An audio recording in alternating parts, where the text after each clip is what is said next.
दमिश्क के पास इजरायली हवाई हमले में नागरिकों की जान जाने और कई लोगों के घायल होने की घटना ने एक बार फिर से क्षेत्रीय अस्थिरता को उजागर किया है।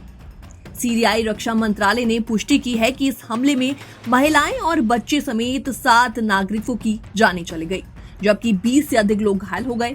स्थानीय समय के अनुसार शाम लगभग 5 बजे इजरायली सेना ने दमिश्क के सैयद जैनब क्षेत्र में एक आवासीय इमारत को निशाना बनाया और इस हमले से निजी संपत्ति को भी बड़ा नुकसान पहुंचा है।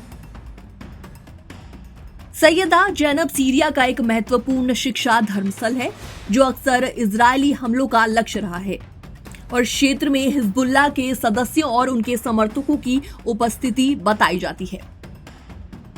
ब्रिटेन स्थित Syrian observatory for human rights ने बताया कि जिस इमारत पर हमला हुआ उसमें लेबनानी नागरिकों और हिजबुल्लाह के सदस्य मौजूद थे और ये हमला पहले भी इजरायली हमलों का निशाना बना है और इसका मुख्य कारण इजरायल द्वारा इसे हिजबुल्लाह और ईरानी सैन्य संपत्तियों का केंद्र माना जाता है।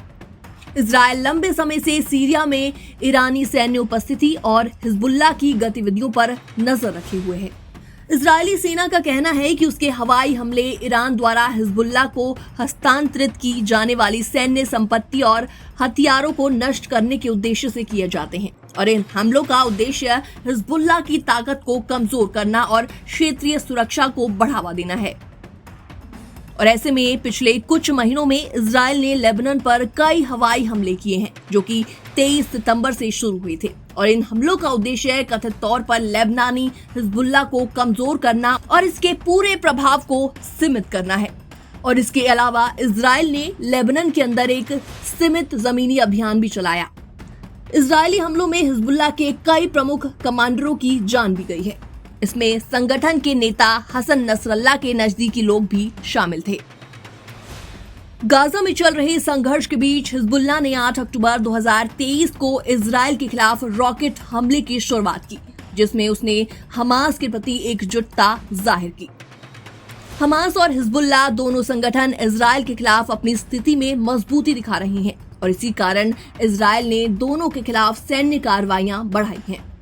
ये क्षेत्रीय संघर्ष अब पश्चिम एशिया में शिया और सुन्नी शक्तियों के बीच बढ़ते संघर्ष और दखल का प्रतीक बन चुका है। सीरिया में हिजबुल्लाह की सैन्य उपस्थिति और ईरान का समर्थन इजरायल के लिए प्रमुख सुरक्षा चिंता बना हुआ है।